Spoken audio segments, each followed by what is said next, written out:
Monsieur Lecoq, partie 11 du livre audio, chapitre 5 de la seconde partie du roman. L'habitation du baron d'Escorval, cette construction de briques assaillies de pierres blanches qu'on apercevait de l'avenue superbe de Sairmeuse, était petite et modeste. Son seul luxe était un joli parterre dont les gazons se déroulaient jusqu'à l'Oiselle, et un parc assez vaste, délicieusement ombragé. Dans le pays, on disait « le château d'Escorval », mais c'était pure flatterie. Le moindre manufacturier enrichi d'un coup de hausse eût voulu mieux, plus grand, plus beau, plus brillant et plus voyant surtout. C'est que M. d'Escorval, et ce lui sera dans l'histoire un éternel honneur, n'était pas riche. Après avoir été chargé de nombre de ses missions, d'où généraux et administrateurs revenaient lourds de millions à crever les chevaux de poste le long de la route, M. d'Escorval restait avec le seul patrimoine que lui avait légué son père. 20 à 25 000 livres de rente, au plus. Cette simple maison, à 3/4 de lieue de Sairmeuse, représentait ses économies de 10 années. Lui-même l'avait fait bâtir vers 1806 sur un plan tracé de sa main et elle était devenue son séjour de prédilection. Il s'y hâtait d'y accourir dès que ses travaux lui laissaient quelques journées, heureux de la solitude et des ombrages de son parc. Mais cette fois, il n'était pas venu à Escorval de son plein gré. Il venait d'y être exilé par la liste de mort et de proscription du 24 juillet, cette même liste fatale qui envoyait devant un conseil de guerre l'enthousiaste Labédoyère et l'intègre et vertueux Drouot. Cependant, en cette solitude même des campagnes de Montaignac, sa situation n'était pas exempte de péril.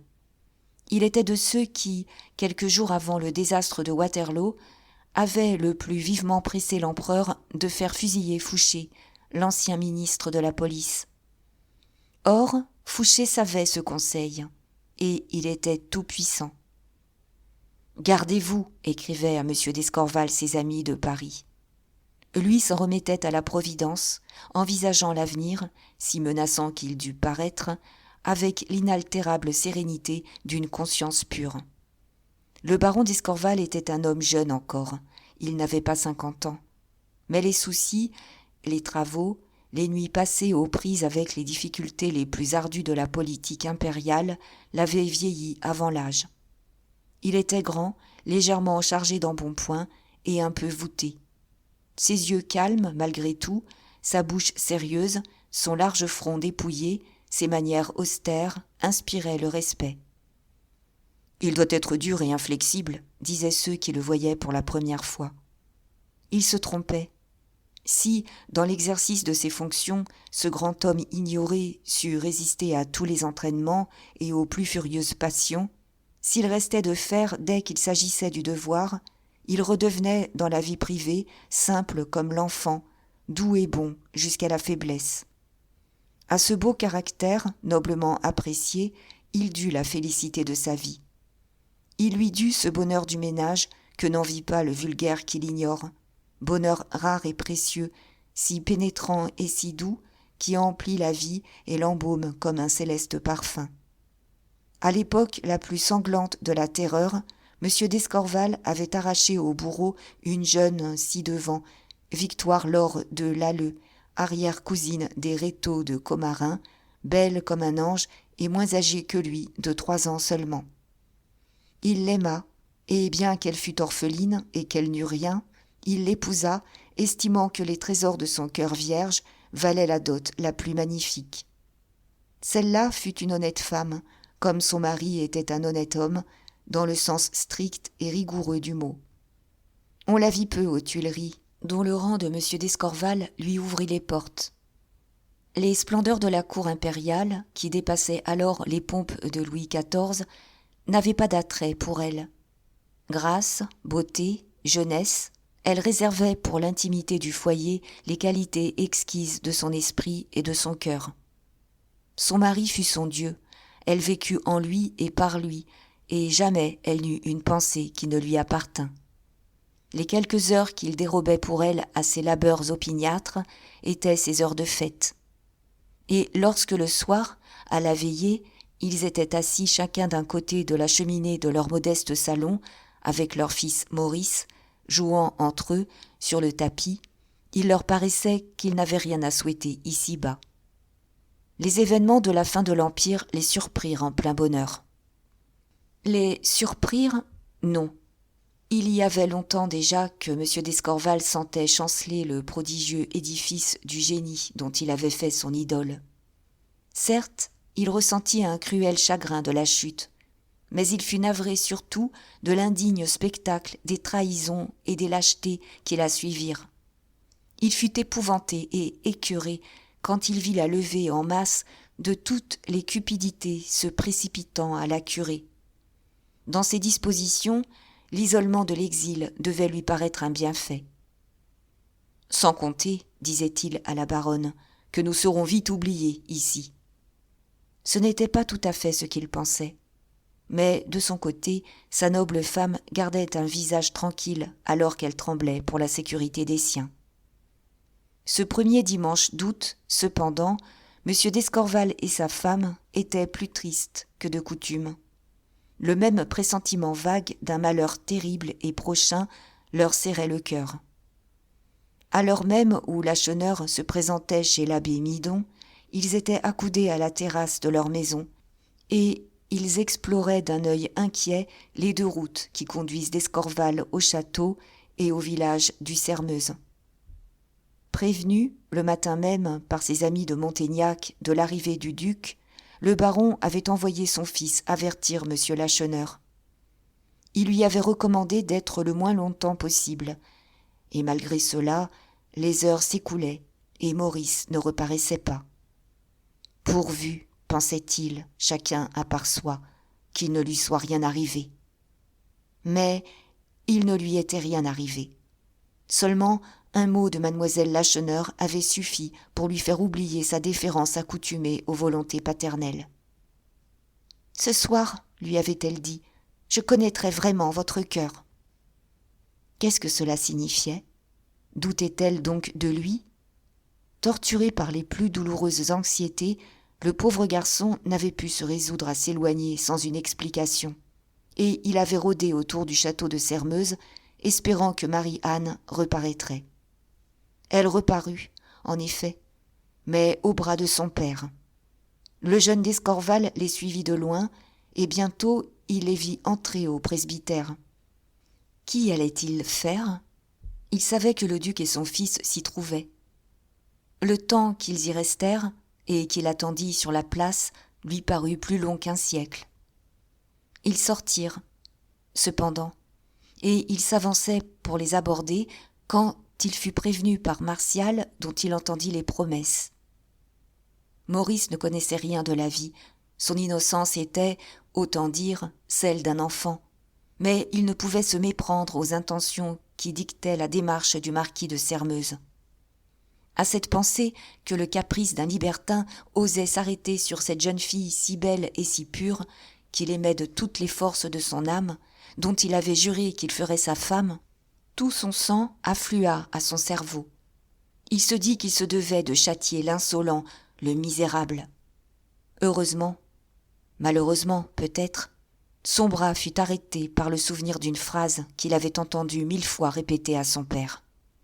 Le calme et l'ironie sont les seules armes dignes des forts.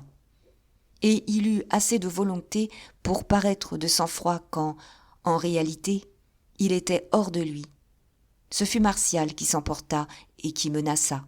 « Ah oui, je te retrouverai, fat !» répétait Maurice, les dents serrées en suivant de l'œil son ennemi qui s'éloignait. Il se retourna alors, mais Marie-Anne et son père l'avaient abandonné, et il les aperçut à plus de 100 pas. Bien que cette indifférence le confondît, il s'empressa de les rejoindre et adressa la parole à M. Lacheneur. « Nous allons chez votre père », lui fut-il répondu d'un ton farouche. Un regard de son ami lui commandait le silence. Il se tut et se mit à marcher à quelques pas en arrière, la tête inclinée sur la poitrine, mortellement inquiet et cherchant vainement à s'expliquer ce qui se passait. Son attitude trahissait une si réelle douleur que sa mère la devina lorsqu'enfin, du haut de la terrasse, elle l'aperçut au tournant du chemin. Toutes les angoisses que la courageuse femme dissimulait depuis 1 mois se résumèrent en un cri. « Ah, voici le malheur, dit-elle. Nous n'y échapperons pas. » C'était le malheur. On n'en pouvait douter à la seule vue de M. Lacheneur lorsqu'il entra dans le salon d'Escorval. Il s'avançait du pas lourd d'un ivrogne, l'œil morne et sans expression, la face injectée, les lèvres blanches et tremblantes. « Qu'y a-t-il » demanda vivement le baron. Mais l'autre ne sembla pas l'entendre. « Ah, je l'avais bien prévu, » murmura-t-il, continuant un monologue commencé dehors. « Je l'avais bien dit à ma fille. » Madame d'Escorval, après avoir embrassé Marie-Anne, l'avait attirée près d'elle. « Que se passe-t-il, mon Dieu ?» interrogeait-elle. D'un geste empreint de la plus désolante résignation, la jeune fille lui fit signe de regarder et d'écouter son père. Monsieur Lacheneur paraissait sortir de cet horrible anéantissement, bien fait de Dieu, qui suit les crises trop cruelles pour les forces humaines.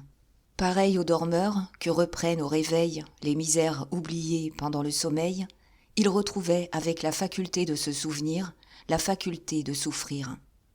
« Ce qu'il y a, monsieur le baron, répondit-il d'une voix rauque.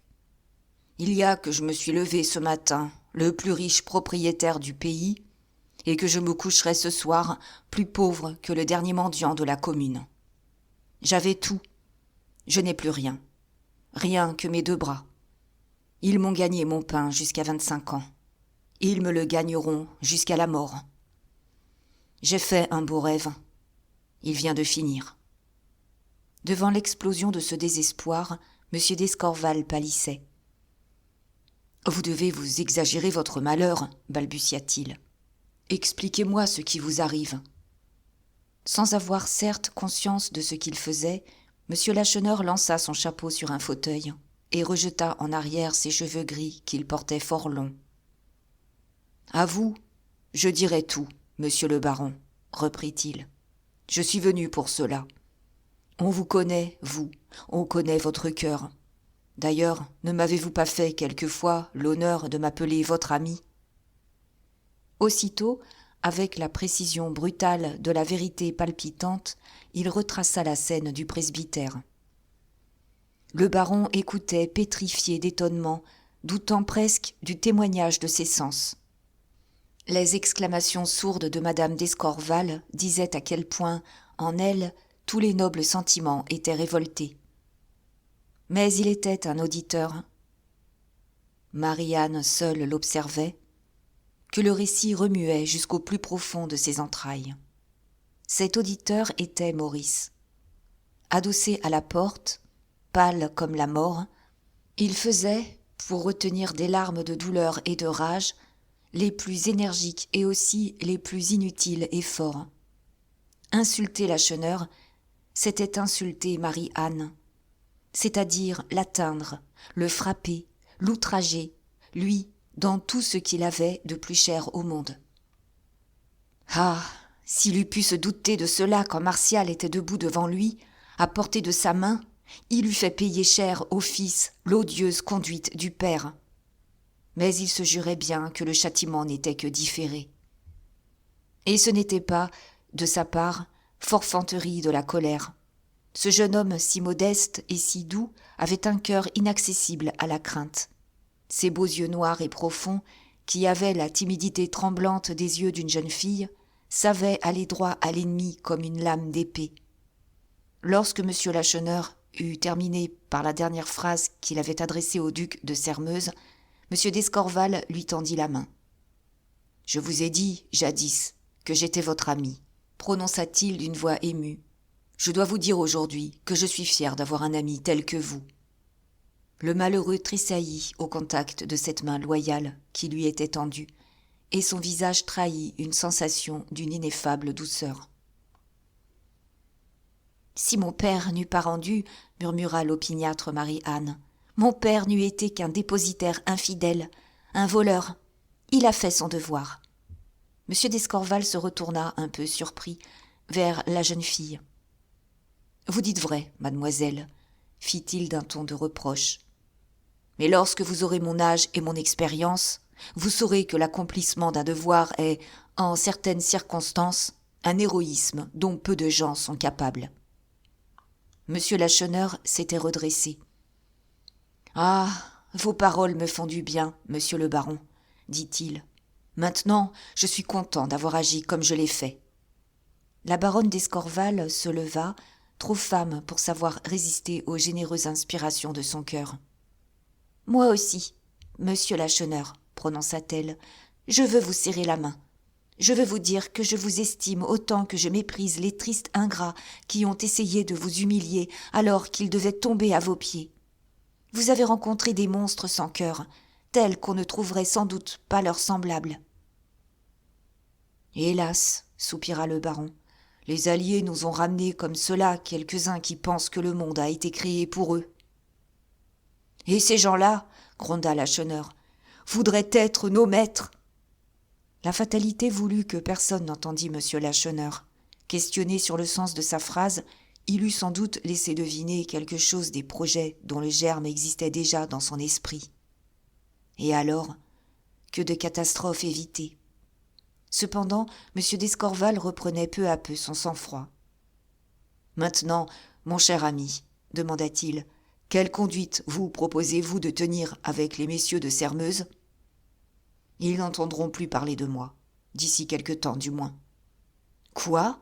Vous ne réclamerez pas les 10 000 francs qu'ils vous doivent ? » ?»« Je ne demanderai rien. »« Il le faut pourtant, malheureux, puisque vous avez parlé du legs de 10 000 francs de votre marraine. Votre honneur exige que vous en poursuiviez par tous les moyens légaux la restitution. Il y a encore des juges en France. » M. Lacheneur hocha la tête. « Les juges, fit-il, ne m'accorderaient pas la justice que je veux. Je ne m'adresserai pas à eux. Cependant, non, monsieur, non, je ne veux plus avoir rien de commun avec ces nobles de malheur. Je n'enverrai même pas chercher à leur château mes hardes et celles de ma fille. S'ils me les renvoient, bien. S'il leur plaît de les garder, tant mieux. Plus leur conduite à mon égard sera honteuse, infâme, odieuse, plus je serai satisfait. » Le baron ne répliqua pas, mais sa femme prit la parole, ayant, croyait-elle, un moyen sûr de vaincre cette incompréhensible obstination. « Je comprendrais votre résolution, monsieur, dit-elle, si vous étiez seul au monde. Mais vous avez des enfants. »« Mon fils a 18 ans, madame, une bonne santé et de l'éducation. Il se tirera d'affaire tout seul à Paris, à moins qu'il ne préfère ici me seconder. »« Mais votre fille ?»« Marie-Anne restera près de moi. » M. d'Escorval crut devoir intervenir. « Prenez garde, mon cher ami, dit-il, que la douleur ne vous égare. Réfléchissez. Que deviendrez-vous, votre fille et vous ?»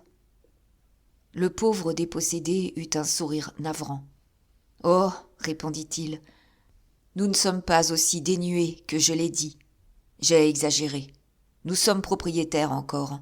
L'an dernier, une vieille cousine à moi, que je n'avais jamais pu déterminer à venir habiter Sermeuse, est morte en nommant Marie-Anne héritière de tout son bien.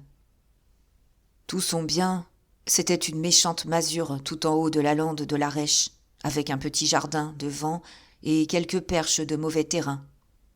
Cette masure, je l'ai fait réparer sur les prières de ma fille, et j'y ai fait même porter quelques meubles, 2 mauvais lits, une table, quelques chaises. Ma fille comptait y établir gratis, en manière de retraite, le père Grivat et sa femme. Et moi, du sein de mon opulence, je disais « Mais ils seront supérieurement là-dedans, ces 2 vieux. Ils vivront comme des coqs en pâte. » Eh bien, ce que je jugeais si bon pour les autres sera bon pour moi. Je cultiverai des légumes et Marie-Anne ira les vendre. Parlait-il sérieusement ? Maurice le crut, car il s'avança brusquement au milieu du salon. « Cela ne sera pas, monsieur Lacheneur !» s'écria-t-il. « Oh ! Non, cela ne sera pas parce que j'aime Marie-Anne et que je vous la demande pour femme. » Chapitre 6. Il y avait bien des années déjà que Maurice et Marie-Anne s'aimaient. Enfants, ils avaient joué ensemble sous les ombrages magnifiques de Sermeuse et dans les allées du parc d'Escorval.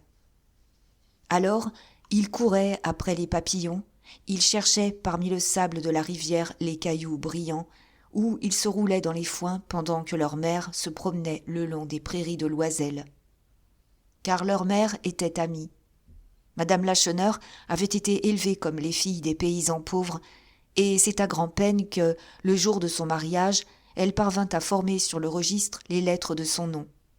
Mais, à l'exemple de son mari, elle avait compris que prospérité oblige, et avec un rare courage, couronné d'un succès plus rare encore, elle avait entrepris de se donner une éducation en rapport avec sa fortune et sa situation nouvelle. Et la baronne d'Escorval n'avait pas résisté à la sympathie qui l'entraînait vers cette jeune femme si méritante, en qui elle avait reconnu, sous ses simples et modestes dehors, une intelligence supérieure et une âme d'élite. Quand était morte Madame Lacheneur, Madame d'Escorval l'avait pleurée comme une sœur préférée. De ce moment, l'attachement de Maurice prit un caractère plus sérieux. Élevé à Paris dans un lycée, il arrivait quelquefois que ses maîtres avaient à se plaindre de son application. « Si tes professeurs sont mécontents, lui disait sa mère, tu ne m'accompagneras pas à Escorval aux vacances, tu ne verras pas ta petite amie. » Et cette simple menace suffisait pour obtenir du turbulent écolier un redoublement d'ardeur au travail. Ainsi, d'année en année, était allée s'affirmant cette grande passion qui devait préserver Maurice des inquiétudes et des égarements de l'adolescence. Noble et chaste passion d'ailleurs, et de celle dont le spectacle réjouit, dit-on, et rend jaloux les anges du ciel. Ils étaient, ces beaux enfants, si épris, timides et naïfs autant l'un que l'autre. De longues promenades à la brune, sous les yeux de leurs parents, un regard où éclatait toute leur âme quand ils se revoyaient, quelques fleurs échangées, reliques précieusement conservées, telles étaient leurs joies. Ce mot magique et sublime, amour, si doux à bégayer et si doux à entendre, ne monta pas une seule fois de leur cœur à leurs lèvres. Jamais l'audace de Maurice n'avait dépassé un serrement de main furtif. Jamais Marie-Anne n'avait été osée autant que ce matin même en reconduisant son amie. Cette tendresse mutuelle, les parents ne pouvaient l'ignorer, et s'ils fermaient les yeux, c'est qu'elle ne contrariait en rien leurs desseins. Monsieur et Madame d'Escorval ne voyaient nul obstacle à ce que leur fils épousât une jeune fille dont ils avaient pu apprécier le noble caractère, bonne autant que belle, et la plus riche héritière du pays, ce qui ne gâtait rien. Monsieur Lacheneur, de son côté, était ravi de cette perspective de devenir, lui, l'ancien valet de Charrue, l'allié d'une vieille famille dont le chef était un homme considérable. Aussi, sans que jamais un seul mot direct eût été hasardé, soit par le baron, soit par monsieur Lacheneur, une alliance entre les deux familles était arrêtée en principe. Oui, le mariage était parfaitement décidé.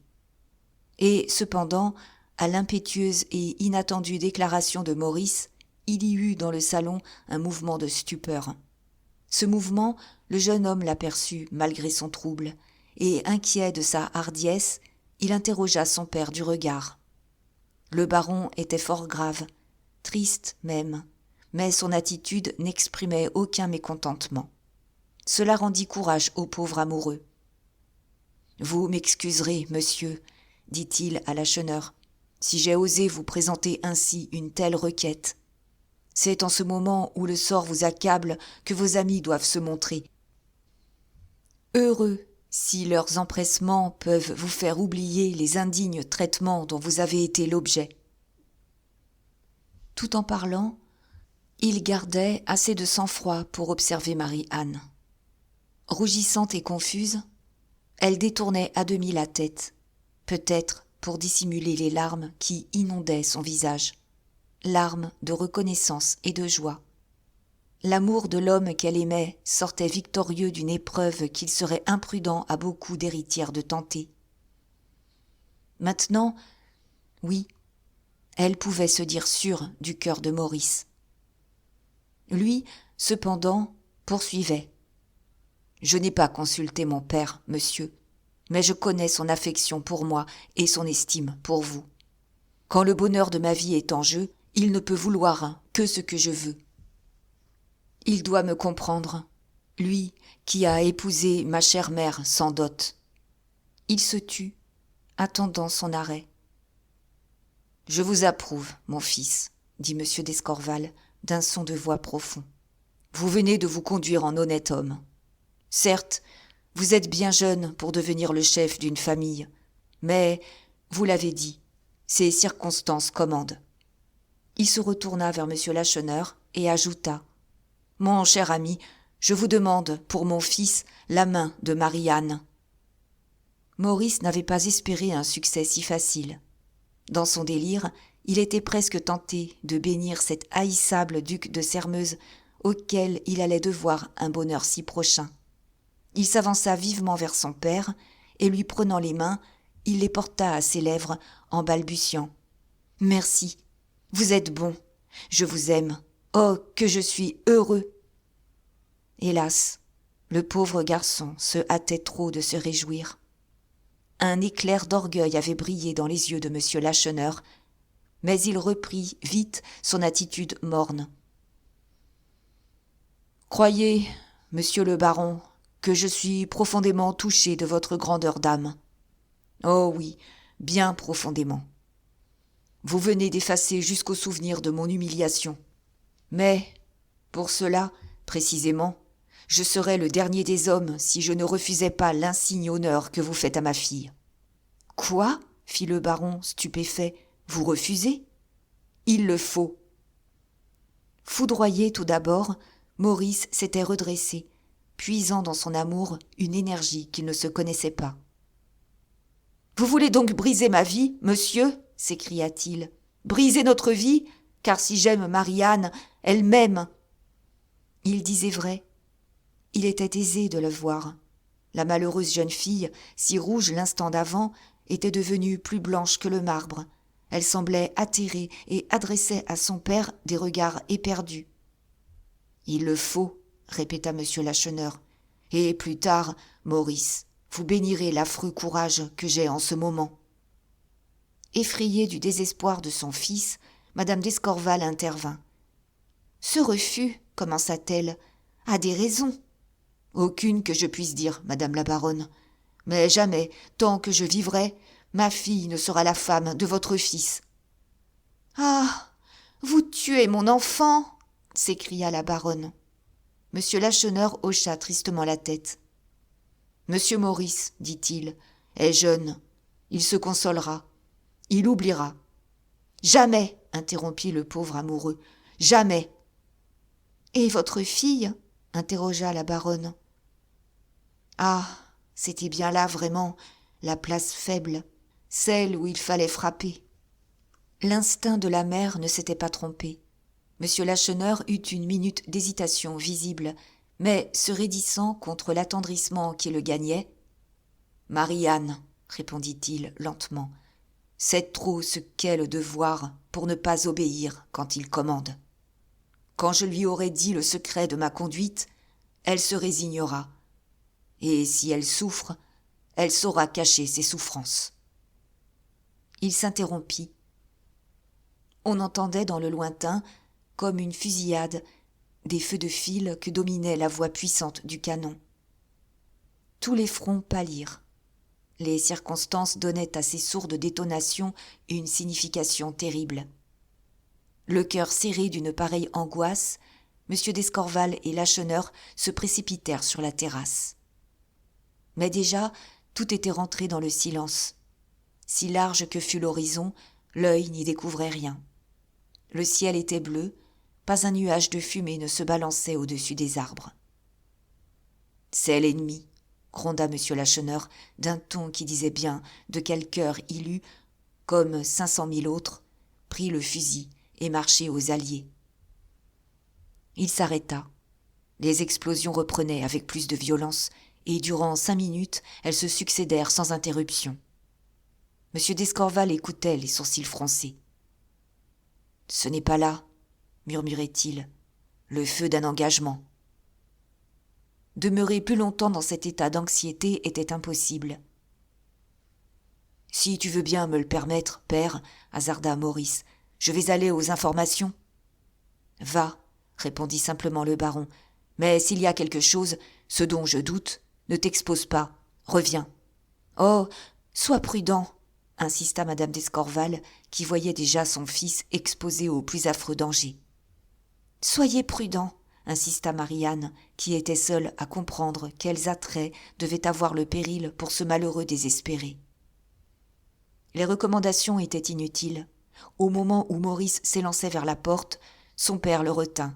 « Attends, lui dit-il, voici venir là-bas quelqu'un qui nous donnera peut-être des renseignements. » En effet, au coude du chemin de Sermeuse, un homme venait d'apparaître. Il marchait à grands pas au milieu de la route poudreuse, la tête nue sous le soleil, et par moments il brandissait son bâton furieusement, comme s'il eût menacé un ennemi visible pour lui seul. Bientôt on put distinguer ses traits. « Hé, c'est Chanlouineau !» exclama M. Lacheneur. « Le propriétaire des vignes de la Borderie ? Précisément, le plus beau gars du pays et le meilleur aussi. Ah, il a du bon sang dans les veines, celui-là, et on peut se fier à lui. »« Il faut le prier de monter, » dit M. d'Escorval. M. Lacheneur se pencha sur la balustrade et, appliquant ses 2 mains en guise de porte-voix devant sa bouche, il appela. « Ohé, Chanlouineau !»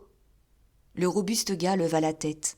« Monte !» cria Lacheneur. « Monsieur le baron veut te parler. » Chanlouineau répondit par un geste d'assentiment. On le vit dépasser la grille, traverser le jardin. Enfin, il parut à la porte du salon.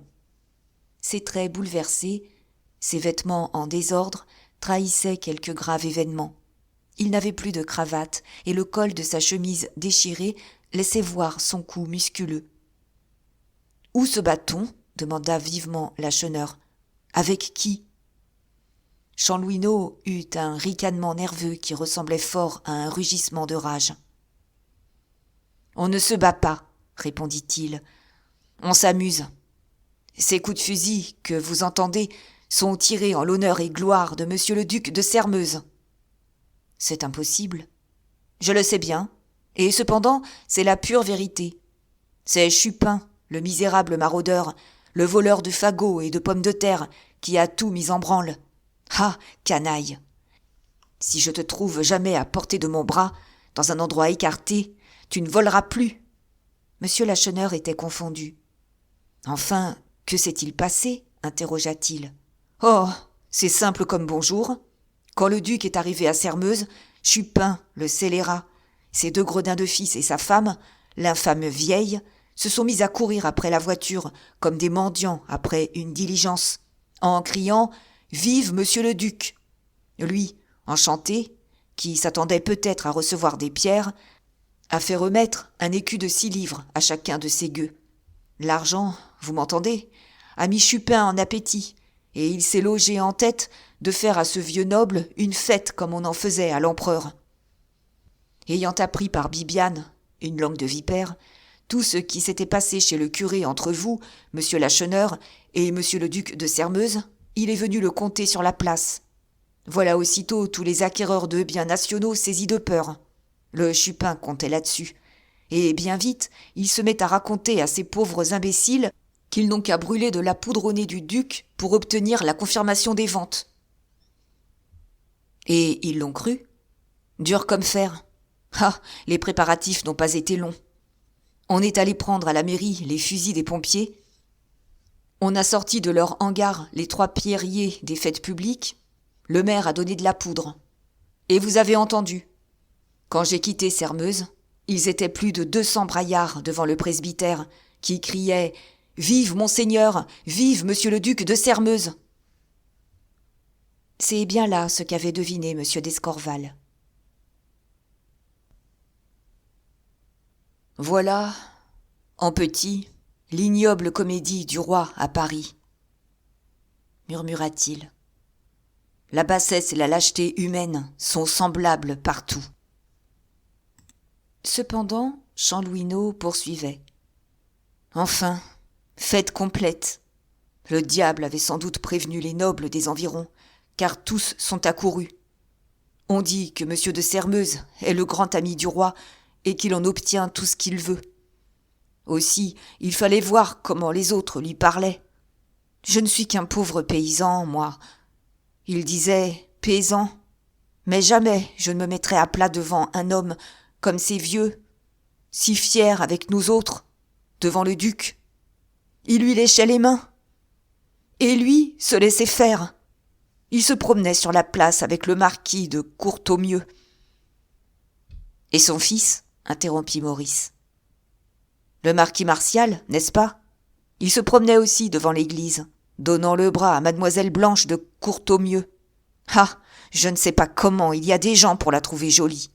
Une fille qui n'est pas plus grande que ça, si blonde qu'on dirait qu'elle a des cheveux morts sur la tête. Enfin, ils riaient tous deux, ils se moquaient des paysans. On dit qu'ils vont se marier. Et même, ce soir, on donne un grand dîner au château de Courtaumieux, en l'honneur du duc. » Il avait compté tout ce qu'il savait. Il s'arrêta. « Tu n'as oublié qu'une chose, » fit M. Lacheneur. « C'est de nous dire pourquoi tes habits sont déchirés comme si tu t'étais battu. » Le robuste gars hésita un moment, puis, brusquement, « Je puis bien vous le dire tout de même, » répondit-il. « Pendant que Chupin prêchait, je prêchais aussi, et pas pour le même saint. Encore un peu, et je lui faisais manquer son coup. Le coquin a couru tout rapporter. Aussi, en traversant la place, le duc s'est arrêté devant moi. « Tu es donc une mauvaise tête ?» m'a-t-il dit. J'ai répondu que non, mais que je connaissais mes droits. Alors, il m'a pris par ma cravate, et il m'a secoué en me disant qu'il me corrigerait et qu'il me reprendrait ses vignes. Saint bon Dieu! Quand j'ai senti la main de ce vieux, tout mon sang n'a fait qu'un tour. Je l'ai empoigné à bras-le-corps. Heureusement, on s'est jeté à 6 sur moi et j'ai été obligé de lâcher prise. Mais qu'il ne s'avise jamais de venir rôder autour de mes vignes. Ses poings se crispaient. Toute sa personne menaçait. Le feu des révoltes flambait dans ses yeux. Et M. d'Escorval se taisait, épouvanté de ces haines si imprudemment allumées, et dont l'explosion, pensait-il, serait terrible. Mais M. Lacheneur s'était redressé. « Il faut que je regagne ma masure, dit-il à Chanlouineau. Tu vas m'accompagner. J'ai un marché à te proposer. » Monsieur et Madame d'Escorval, stupéfaits, essayèrent de le retenir, mais il ne se laissa pas fléchir, et il sortit, entraînant sa fille. Pourtant, Maurice ne désespérait pas encore. Marie-Anne lui avait promis qu'elle l'attendrait le lendemain, dans le bois de sapin qui est au bas des landes de l'Arèche. Chapitre 7. Lorsqu'il disait quelle démonstration avait accueilli monsieur le duc de Sairmeuse, Chanlouineau restait au-dessous de la vérité. Chupin avait trouvé le secret de chauffer à blanc l'enthousiasme de commande des paysans si froids et si calculateurs qui l'entouraient. C'était un dangereux gredin que ce vieux maraudeur, pénétrant et cauteleux, hardi comme qui n'a rien, patient autant qu'un sauvage. Enfin, un de ces coquins complets et tout d'une venue, tel qu'on n'en trouve qu'au fond de la campagne. On le craignait, et cependant, on ne le connaissait pas complètement. Toutes les ressources de son esprit, il les avait jusqu'alors dépensées misérablement à côtoyer, sans y tomber, les précipices du code rural. Pour se garder des gendarmes et pour dérober quelques sacs de blé, il avait dépensé des trésors d'intrigue à faire la fortune de 20 diplomates. Les circonstances, il le disait souvent, l'avaient mal servi. Aussi, est-ce désespérément qu'il s'accrocha à l'occasion rare et unique qui se présentait. Comme de juste, ce rusé gredin n'avait rien dit des circonstances qui entouraient la restitution de Sairmeuse. Les paysans ne connurent par lui que le fait brutal dont il allait semant la nouvelle de groupe en groupe, Monsieur Lacheneur a rendu Sermeuse, disait-il. Château, bois, vignes, terre à blé. Il rend tout. C'était plus qu'il n'en fallait pour bouleverser tous ces propriétaires de la veille. Si monsieur Lacheneur, cet homme si puissant à leurs yeux, se jugeait assez menacé pour aller au-devant d'une revendication, que ne devaient-ils pas craindre, eux, pauvres diables, sans appui, sans conseil, sans défense? On leur affirmait que la loi allait les trahir, qu'un décret se préparait qui rendrait comme des chiffons de papier leur titre de propriété. Ils ne virent de salut que dans la générosité de monsieur de Sermeuse, cette générosité que Chupin faisait briller devant leurs yeux comme un miroir à alouettes. Quand on n'est pas le plus fort, comme l'ormeau, disaient les orateurs de leur délibération, on plie comme l'osier qui se relève quand l'orage est passé. Et ils plièrent, et leur soi-disant enthousiasme déborda avec un délire d'autant plus extravagant que la rancune et la peur s'y mêlaient. À bien écouter, on eût reconnu dans certains cris l'accent de la rage et de la menace. Enfin, comme il est rare que l'homme des campagnes, travaillé de défiance, ne garde pas une arrière-pensée, chacun d'eux se disait à part soi. Que risquons-nous à crier « Vive monsieur le duc !» Rien, absolument. S'il se contente de cela pour tout loyer, bon. S'il ne s'en contente pas, il sera toujours temps de voir à trouver autre chose. Là-dessus, il clamait à s'égosiller. Et tout en savourant son café dans la petite salle du presbytère, le duc se laissait aller à son ravissement. Il devait, lui, le grand seigneur du temps passé, l'incorrigé et l'incorrigible, l'homme des grotesques préjugés et des illusions obstinées, il devait prendre pour argent comptant les acclamations, fausse monnaie de la foule. Véritable monnaie de singe, prétendait Chateaubriand. « Que me chantiez-vous donc, curé ?» disait-il à l'abbé Midon. « Comment avez-vous pu me peindre vos populations comme mal disposées pour nous ? Ce serait à croire, jarnibieux, que les mauvaises dispositions n'existent que dans votre esprit et votre cœur. » L'abbé Midon se taisait. Qu'eût-il pu répondre ? Il ne concevait rien à ce revirement brusque de l'opinion, à cette allégresse soudaine succédant au plus sombre mécontentement. « Il y a quelqu'un sous tout ceci, pensait-il. Ce quelqu'un ne tarda pas à se révéler. Enhardi par son succès, Chupin osa se présenter au presbytère. Il s'avança dans le salon, l'échine arrondie en cerceau, humble, rampant, l'œil plein des plus viles soumissions, un sourire obséquieux aux lèvres. Et, par l'entrebâillement de la porte, on apercevait dans l'ombre du corridor le profil peu rassurant de ses deux fils. Il venait en ambassadeur, il le déclara après une interminable litanie de protestations. Il venait conjurer Monseigneur de se montrer sur la place. « Eh bien, oui, s'écria le duc en se levant. « Oui, je veux me rendre au désir de ces bonnes gens. »« Suivez-moi, marquis. » Il parut sur le seuil de la porte de la cure, et aussitôt un immense hurrah s'éleva. Tous les fusils des pompiers furent déchargés en l'air. Les pierriers firent feu. Jamais Sermeuse n'avait ouï pareil fracas d'artillerie. Il y eut 3 vitres de cassées au bœuf couronné. Véritable grand seigneur, monsieur le duc de Sermeuse sut garder sa froideur hautaine et indifférente. S'émouvoir est du commun, mais en réalité, il était ravi, transporté. Si ravi qu'il chercha vite comment récompenser cet accueil. Un simple coup d'œil jeté sur les titres remis par Lacheneur lui avait appris que Sermeuse lui était rendue presque intacte.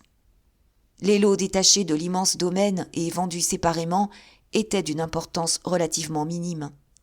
Le duc pensa qu'il serait politique et peu coûteux d'abandonner ces misérables lopins de terre partagés peut-être entre 40 ou 50 paysans. « Mes amis, cria-t-il d'une voix forte, je renonce pour moi et mes descendants à tous les biens de ma maison que vous avez achetés. Ils sont à vous, je vous les donne. » Par cette donation grotesque, M. de Sermeuse pensait porter au comble sa popularité. Erreur. Il assurait simplement la popularité de Chupin, l'organisateur de la comédie, de Chupin qui se dessinait en personnage. Et pendant que le duc se promenait d'un air fier et satisfait au milieu des groupes, les paysans riaient et se moquaient. Ne venait-il pas de jouer l'ancien seigneur, comme disaient les vieux ? Même s'ils s'étaient si promptement déclarés contre Chanlouineau, c'est que la donation leur semblait un peu fraîche, sans cela. Mais le duc n'eut pas le temps de se préoccuper de cet incident qui frappa vivement son fils. Un de ses anciens amis de l'émigration, le marquis de Courtaumieux, qui l'avait prévenu de son arrivée par un express, accourait à sa rencontre, suivi de sa fille, mademoiselle Blanche. Martial ne pouvait pas ne pas offrir son bras à la fille de l'ami de son père. Et ils se promenèrent à petits pas, à l'ombre des grands arbres, pendant que le duc de Sairmeuse renouvelait connaissance avec toute la noblesse des environs. Il n'était pas un hobereau qui ne tint à serrer la main de M. de Sairmeuse. D'abord, il possédait, affirmait-on, plus de 20 millions en Angleterre. Puis, il était l'ami du roi, et chacun, pour soi, pour ses parents, pour ses amis, avait quelque requête à faire appuyer. Pauvre roi, il eût eu la France entière à partager comme du gâteau entre tous ses appétits, qui ne les eût pas satisfaits. Ce soir-là, après un grand dîner au château de Courtaumieux, le duc coucha au château de Sairmeuse dans la chambre qu'avait occupée Lacheneur, comme Louis XVIII, disait-il en riant, dans la chambre de Buonaparte. Il était gai, causeur, plein de confiance dans l'avenir. « Ah, on est bien chez soi !» répétait-il à son fils. Mais Martial ne répondait que du bout des lèvres. Sa pensée était obsédée par le souvenir de 2 femmes qui, dans cette journée, l'avaient ému, lui si peu accessible à l'émotion. Il songeait à ces 2 jeunes filles si différentes, Blanche de Courtaumieux, Marie-Anne Lacheneur. Chapitre 8. Ceux-là seuls qui, aux jours radieux de l'adolescence, ont aimé, ont été aimés et ont vu, tout à coup, s'ouvrir entre eux et le bonheur un abîme infranchissable, ceux-là seuls peuvent comprendre la douleur de Maurice d'Escorval. Tous les rêves de sa vie, tous ses projets d'avenir reposaient sur son amour pour Marie-Anne. Cet amour lui échappant, l'édifice enchanté de ses espérances s'écroulait et il gisait foudroyé au milieu des ruines. Sans Marie-Anne, il n'apercevait ni but ni sens à son existence. C'est qu'il ne s'abusait pas.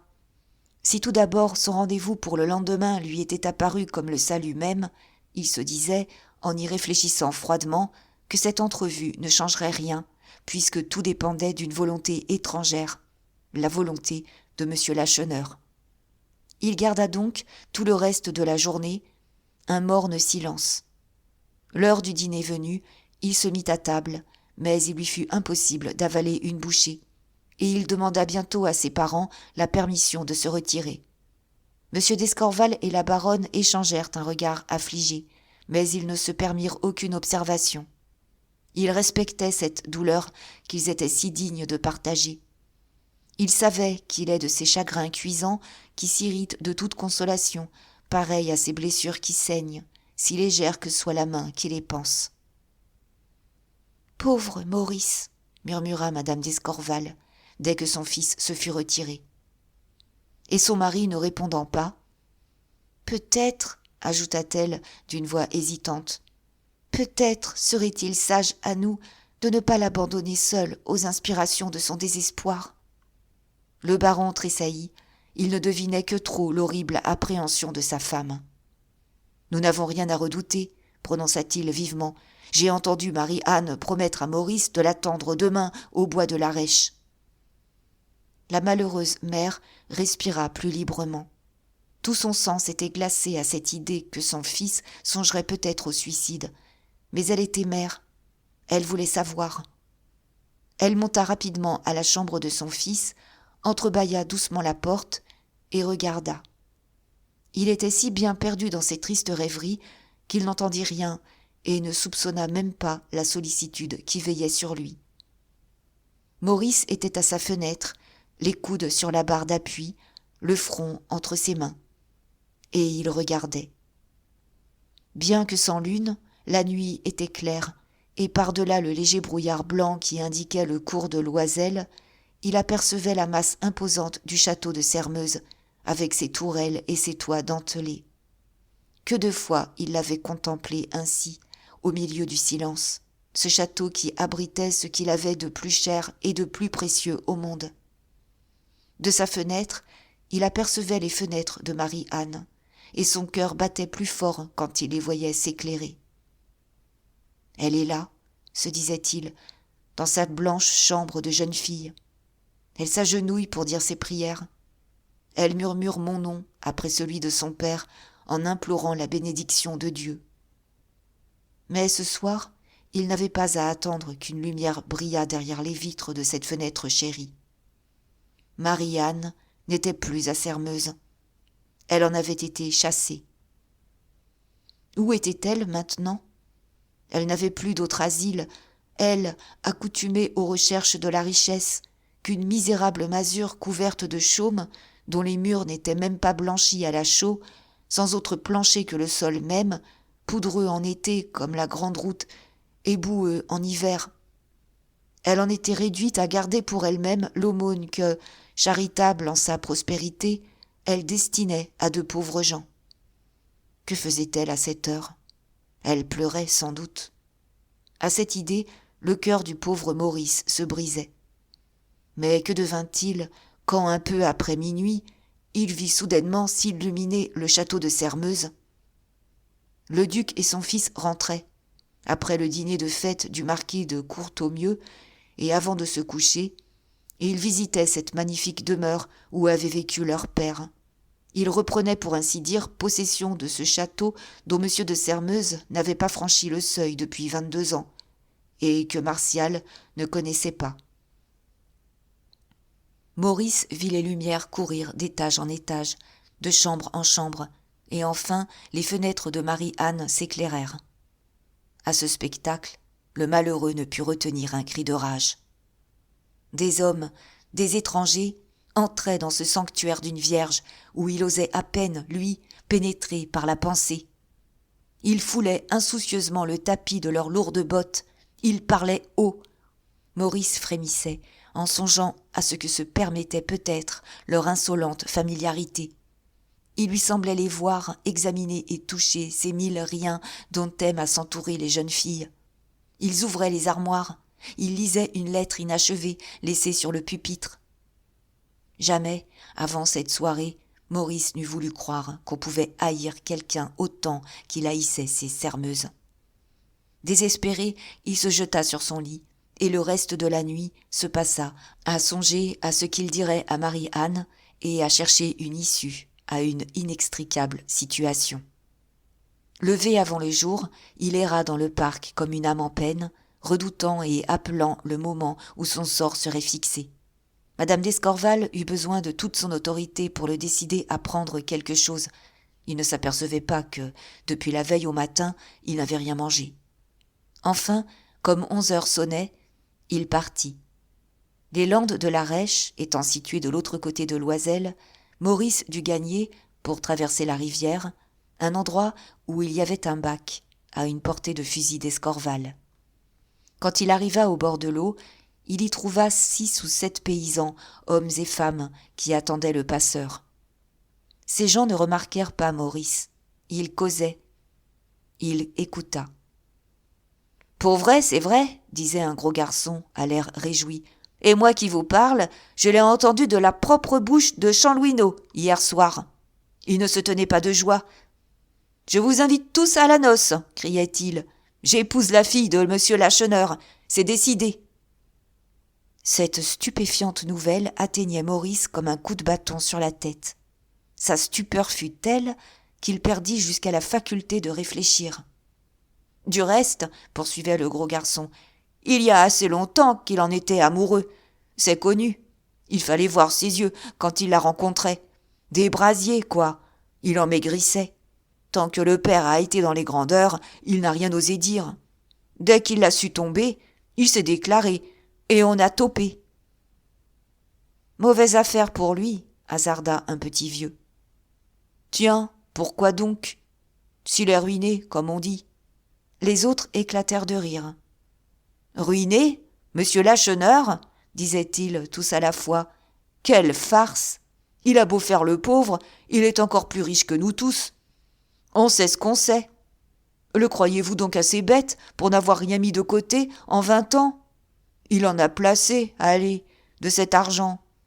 Pas en terre, parce que ça se voit, mais autrement. Même il paraît qu'il volait monsieur le duc de Sairmeuse, comme il n'est pas possible. »« Vous mentez !» interrompit Maurice, indigné. « Monsieur Lacheneur quitte Sairmeuse aussi pauvre qu'il y était entré. » En reconnaissant le fils de monsieur d'Escorval, les paysans étaient devenus fort penauds. Mais lui, en intervenant, s'était enlevé tout moyen de se renseigner. Il questionna, on ne lui dit que des niaiseries, des choses vagues. Le paysan interrogé ne répond jamais que ce qu'il pense devoir être agréable à qui l'interroge. Il a peur de se compromettre. Ce fut une raison pour Maurice de hâter sa course quand il eut traversé l'Oiselle. « Marie-Anne, épouser Chanlouineau ?» répétait-il. « C'est impossible, c'est impossible !» Chapitre 9. Les Landes de l'Ardèche, où Marie-Anne avait promis à Maurice de le rejoindre, doivent leur nom à la nature de leur sol âpre et rebelle.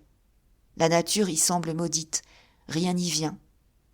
La boue s'y détrempe contre les cailloux, le sable y défie les fumures, si bien que la patience opiniâtre des paysans s'y est émoussée comme le fer des outils. Quelques chênes rabougris, s'élevant de place en place au-dessus des genêts et des ajoncs maigres, attestent les tentatives de culture. Mais le bois qui est au bas de la lande prospère. Les sapins y poussent droits et forts. Les eaux de l'hiver ont charrié dans quelques replis de terrain assez d'humus pour donner la vie à des clématites sauvages et à des chèvrefeuilles dont les spirales s'accrochent aux branches voisines. En arrivant à ce bois, Maurice consulta sa montre. Elle marquait midi. Il s'était cru en retard et il était en avance de plus d'1 heure. Il s'assit sur un quartier de roche, d'où il découvrait toute la lande, et il attendit. Le temps était magnifique, l'air enflammé. Le soleil d'août, dans toute sa force, échauffait le sable et grillait les herbes rares des dernières pluies. Le calme était profond, presque effrayant. Pas un bruit dans la campagne, pas un bourdonnement d'insectes, pas un frémissement de brise dans les arbres. Tout dormait, et si loin que portât le regard, rien ne rappelait la vie, le mouvement, les hommes. Cette paix de la nature, qui contrastait si vivement avec le tumulte de son cœur, devait être un bienfait pour Maurice. Ces moments de solitude lui permettaient de se remettre, de rassembler ses idées, plus éparpillées au souffle de la passion que les feuilles jaunies à la bise de novembre. Avec le malheur, l'expérience lui venait vite, et cette science cruelle de la vie qui apprend à se tenir en garde contre les illusions. Ce n'est que depuis qu'il avait entendu causer les paysans qu'il comprenait bien l'horreur de la situation de monsieur Lacheneur. Précipité brusquement des hauteurs sociales qu'il avait atteintes, il ne trouvait en bas que haine, défiance et mépris. Des 2 côtés on le repoussait et on le reniait. « Traître » disaient les uns, « voleur » criaient les autres. Il n'avait plus de condition sociale. Il était l'homme tombé, celui qui a été et qui n'est plus. Un tel excès de misère impatiemment supporté ne suffit-il pas à expliquer les plus étranges déterminations et les plus désespérées ? Cette réflexion faisait frémir Maurice. Rapprochant des cancans des paysans des paroles prononcées la veille à Escorval par monsieur Lacheneur, il arrivait à cette conclusion que peut-être cette nouvelle du mariage de Marie-Anne et de Chanlouineau n'était pas si absurde qu'il l'avait jugée tout d'abord. Cependant, pourquoi monsieur Lacheneur donnerait-il sa fille à un paysan sans éducation ? Par calcul ? Non, puisqu'il repoussait une alliance dont il eût été fier au temps de sa prospérité. Par amour-propre alors ? Peut-être ne voulait-il pas qu'il fût dit qu'il dût quelque chose à un gendre ? Maurice épuisait tout ce qu'il avait de pénétration à chercher le mot de cette énigme, quand enfin, au haut du sentier qui traverse la lande, une femme apparut, Marie-Anne. Il se dressa, Mais, craignant quelques regards indiscrets, il n'osa quitter l'ombre des arbres. Marie-Anne devait avoir quelque frayeur pareille. Elle courait en jetant de tous côtés des regards inquiets. Maurice remarqua, non sans surprise, qu'elle était tête nue et qu'elle n'avait sur les épaules ni châle ni écharpe. Enfin, elle atteignit le bois. Il se précipita au-devant d'elle et lui prit la main qu'il porta à ses lèvres. Mais cette main qu'elle lui avait tant de fois abandonnée, elle la retira doucement avec un geste si triste qu'il eût bien dû comprendre qu'il n'était plus d'espoir. « Je viens, Maurice, » commença-t-elle, « parce que je n'ai pu soutenir l'idée de votre inquiétude. Je trahis en ce moment la confiance de mon père. Il a été obligé de sortir. Je me suis échappée. Et cependant, je lui ai juré, il n'y a pas 2 heures, que je ne vous reverrai jamais. Vous l'entendez ?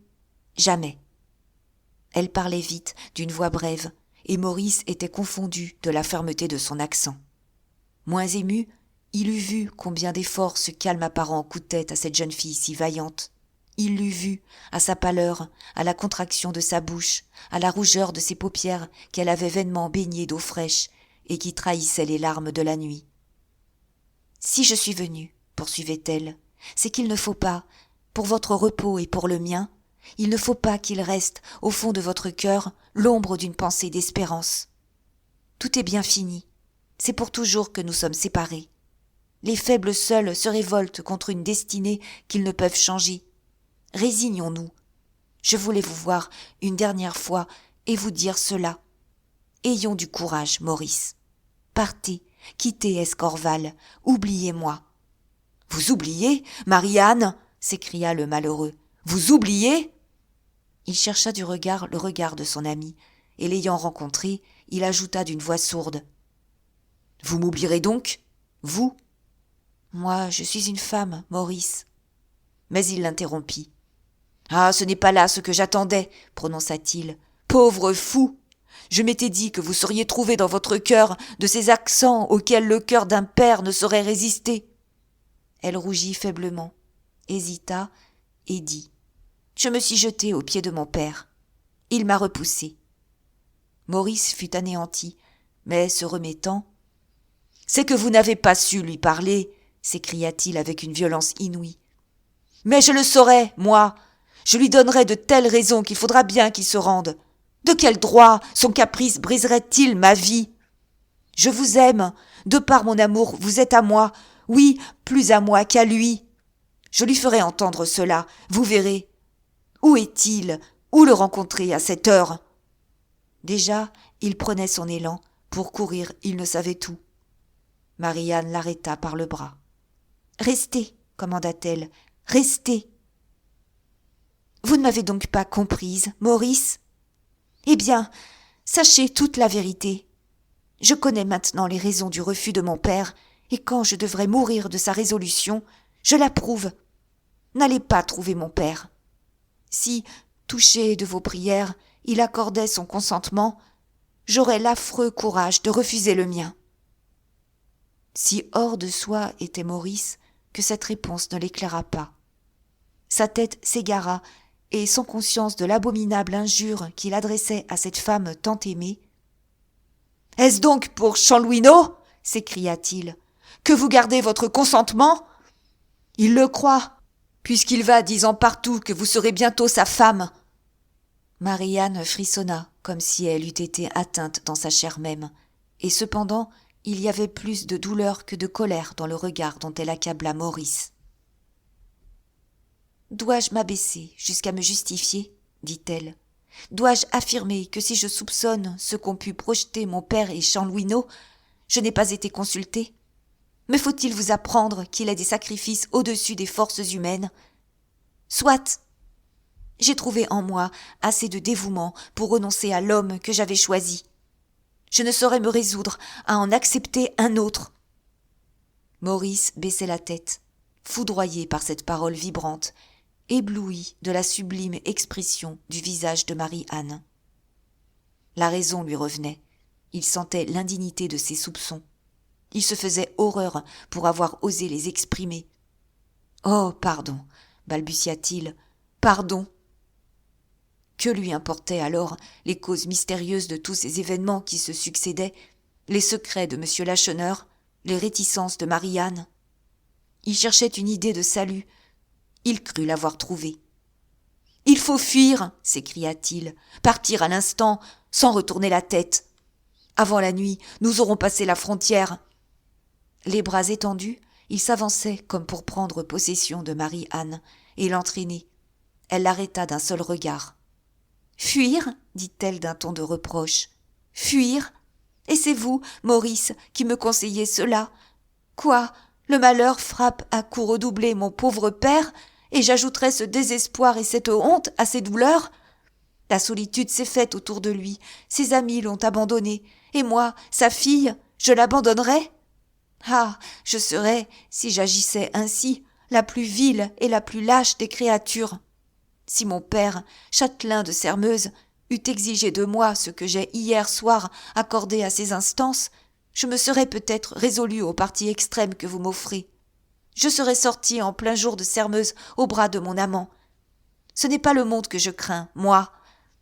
Mais si on fuit le château d'un père riche et heureux, on ne déserte pas la masure d'un père désespéré et misérable. Laissez-moi, Maurice, où m'attache l'honneur. Je saurais devenir paysanne, moi, fille de vieux paysans. Partez, je n'ai pas trop de toute mon énergie. Partez et dites-vous qu'on ne saurait être complètement malheureux avec la conscience du devoir accompli. Maurice voulait répondre. Un bruit de branches sèches, brisées, lui fit tourner la tête. À 10 pas, Martial de Sermeuse était debout, immobile, appuyé sur son fusil de chasse. Chapitre 10. Le duc de Sermeuse avait peu et mal dormi la nuit de son retour, la première nuit de sa restauration, ainsi qu'il disait. Si inaccessible qu'il se prétendît aux émotions qui agitent les gens du commun, les scènes de la journée l'avaient profondément remué. Il n'avait pu se défendre de plus d'un retour vers le passé, lui qui, cependant, s'était fait une loi de ne jamais réfléchir. Tant qu'il avait été sous les yeux des paysans ou des convives du château de Courtaumieux, il avait mis son honneur à paraître froid ou insouciant. Une fois enfermé dans sa chambre, il s'abandonna sans contrainte à l'excès de sa joie. Elle était immense et tenait presque du délire. Seul, il eût pu dire, mais il s'en fut bien gardé, quel prodigieux service lui rendait Lacheneur en restituant Sermeuse. Ce malheureux qu'il payait de la plus noire ingratitude, cet homme probe jusqu'à l'héroïsme qu'il avait traité comme un valet infidèle, venait de lui enlever un souci qui empoisonnait sa vie. Lacheneur venait de mettre le duc de Sermeuse à l'abri d'une misère non probable, mais possible, et que, dans tous les cas, il redoutait. Celui-là eût bien ri, à qui on eût dit cela dans le pays. « Allons donc, eût-il répondu. Ne sait-on pas que les Sermeuses possèdent des millions en Angleterre ? 8, 10, plus peut-être ? On n'en connaît pas le nombre. » Cela était vrai. Seulement ces millions, qui provenaient des successions de la duchesse et de lord Holland, n'avaient pas été légués au duc. Il remuait en maître absolu cette fortune énorme. Il disposait à sa guise du capital et des immenses revenus. Mais tout appartenait à son fils seul. Lui ne possédait absolument rien, pas 1200 livres de rente, pas de quoi vivre, strictement parlant. Certes, jamais Martial n'avait dit un mot qui pût donner à soupçonner qu'il avait l'intention de s'emparer de l'administration de ses biens, mais ce mot, il pouvait le dire. N'y avait-il pas lieu de croire qu'il le dirait fatalement quelque jour, tôt ou tard ? Ce mot, le duc tremblait à tout moment de l'entendre, s'avouant, à part soi, qu'à la place de son fils, il l'eût dit depuis longtemps. Rien qu'en songeant à cette éventualité, il frémissait. Il se voyait réduit à une pension, considérable sans doute, mais enfin à une pension fixe, immuable, convenue, réglée, sur laquelle il lui faudrait baser ses dépenses. Il serait obligé de compter pour nouer les deux bouts, lui accoutumé à puiser à des coffres, pour ainsi dire, inépuisables. Et cela arrivera, pensait-il. Forcément. nécessairement. Que Martial se marie, que l'ambition le prenne, qu'il soit mal conseillé, c'en est fait. Lorsqu'il était sous ses obsessions, il observait et étudiait son fils comme une maîtresse défiante, un amant sujet à caution. Il croyait lire dans ses yeux quantité de pensées qui n'y étaient pas, et selon qu'il le voyait gai ou triste, parleur ou préoccupé, il se rassurait ou s'effrayait davantage. Parfois, il mettait les choses au pis. « Que je me brouille avec Martial, se disait-il. Vite, il reprend toute sa fortune, et me voilà sans pain. » Cette continuelle appréhension d'un homme qui jugeait les sentiments des autres sur les siens n'était-elle pas un épouvantable châtiment ? Ah, ils n'eussent pas voulu de sa vie au prix où ils la payaient, les misérables des rues de Londres qui, voyant passer le duc de Sairmeuse étendu dans sa voiture, enviaient son sort et son bonheur apparent. Il y avait des jours où, véritablement, il se sentait devenir fou. « Que suis-je » s'écriait-il, écumant de rage. « Un jouet entre les mains d'un enfant. J'appartiens à mon fils. Que je lui déplaise, il me brise. Oui, il peut me casser au gage comme un laquais. Si je jouis de tout, c'est qu'il le veut bien. Il me fait l'aumône de mon luxe et de ma grande existence. Mais je dépends d'un moment de colère, de moins que cela, d'un caprice. » Avec de telles idées, M. le duc de Sairmeuse ne pouvait guère aimer son fils. Il le haïssait. Il lui enviait passionnément tous les avantages qu'il lui voyait, ses millions et sa jeunesse, sa beauté physique, ses succès, son intelligence, qu'on disait supérieure. On rencontre tous les jours des mères jalouses de leurs filles, mais des pères. Enfin, cela était ainsi. Seulement, rien n'apparut à la surface de ces misères intérieures, et Martial, moins pénétrant, se serait cru adoré. Mais s'il surprit le secret de son père, il n'en laissa rien voir et n'en abusa pas. Ils étaient parfaits l'un pour l'autre. Le duc bon jusqu'à la plus extrême faiblesse, Martial plein de déférence. Mais leur relation n'était pas celle d'un père et d'un fils, l'un craignant toujours de déplaire, l'autre un peu trop sûr de sa puissance. Ils vivaient sur un pied d'égalité parfaite, comme deux compagnons du même âge, n'ayant même pas l'un pour l'autre de ces secrets que commande la pudeur de la famille. Eh bien, c'est cette horrible situation que dénouait Lacheneur. Propriétaire de Sairmeuse, d'une terre de plus d'1 million, le duc échappait à la tyrannie de son fils. Il recouvrait sa liberté. Aussi que de projets en cette nuit. Il se voyait le plus riche châtelain du pays. Il était l'ami du roi. N'avait-il pas le droit d'aspirer à tout ? Lui qui avait épuisé jusqu'au dégoût, jusqu'à la nausée, tous les plaisirs que peut donner une fortune immense, il allait enfin goûter les délices du pouvoir qu'il ne connaissait pas. Ses perspectives le ragaillardissaient. Il se sentait 20 ans de moins sur la tête, les 20 ans passés hors de France. Aussi, debout avant 9 heures, alla-t-il éveiller Martial. En revenant la veille du dîner du marquis de Courtornieu, le duc avait parcouru le château de Sairmeuse, redevenu son château, mais cette rapide visite, à la lueur de quelques bougies, n'avait pas contenté sa curiosité. Il voulait tout voir en détail par le menu. Suivi de son fils, il explorait les unes après les autres toutes les pièces de cette demeure princière, et à chaque pas, les souvenirs de son enfance lui revenaient en foule. Lacheneur n'avait-il pas tout respecté ? Le duc retrouvait toutes choses vieillies comme lui, fanées mais pieusement conservées, laissées en leur place et telles, pour ainsi dire, qu'il les avait quittées. Lorsqu'il eut tout vu, « Décidément, marquis, s'écria-t-il, ce Lacheneur n'est pas un aussi mauvais drôle que je pensais. Je suis disposé à lui pardonner beaucoup, en faveur du soin qu'il a pris de notre maison en notre absence. » Martial resta sérieux. « Moi je ferais mieux, monsieur, » dit-il.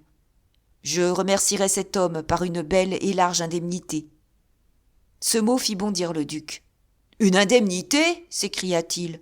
« Devenez-vous fou, marquis ? Eh bien, et mes revenus ?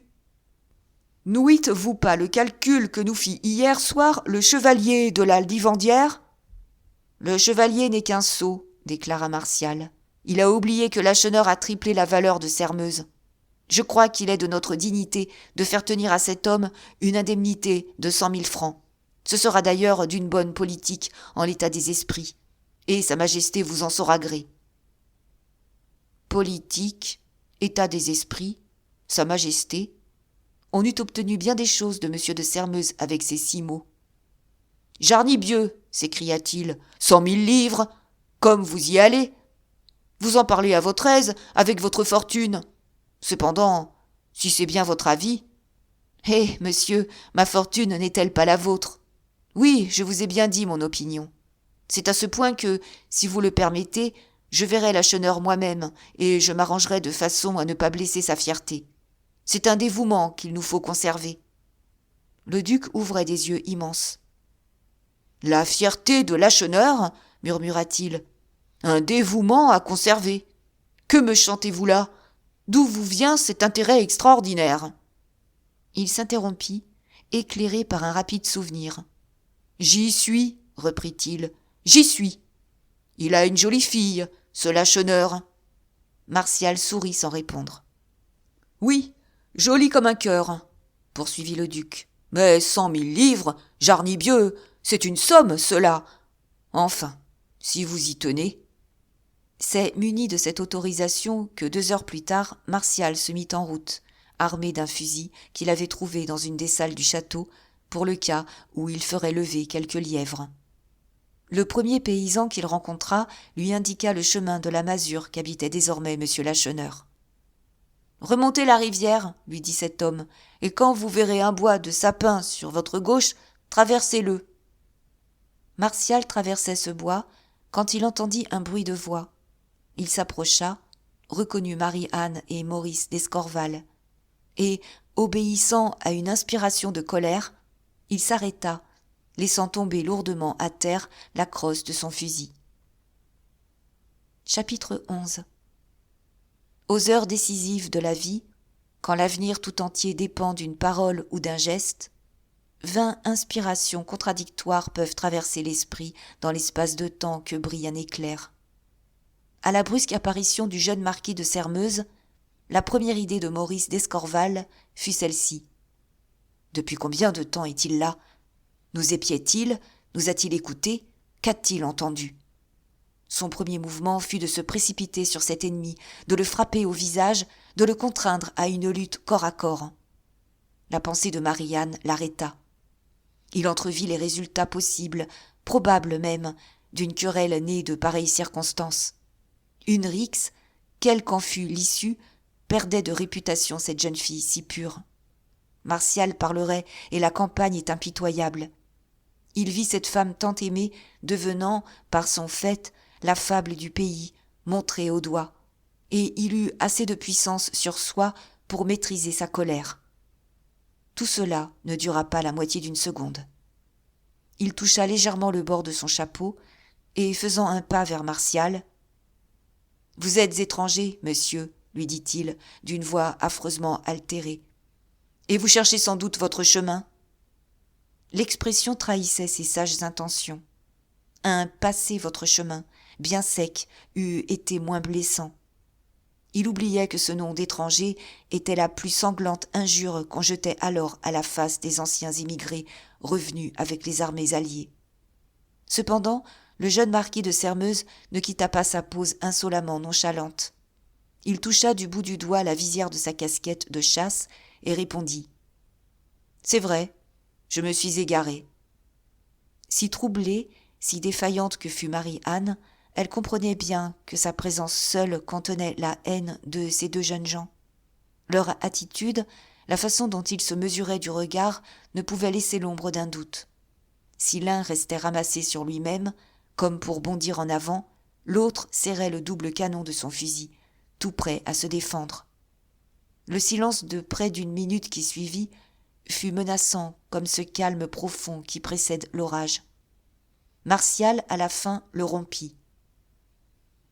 Les indications des paysans ne brillent pas précisément par leur netteté, reprit-il d'un ton léger. Voici plus d'1 heure que je cherche la maison où s'est retiré M. Lacheneur. Ah.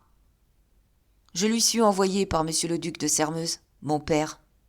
D'après ce qu'il savait, Maurice crut deviner qu'il s'agissait de quelque réclamation de ces gens si étrangement rapaces.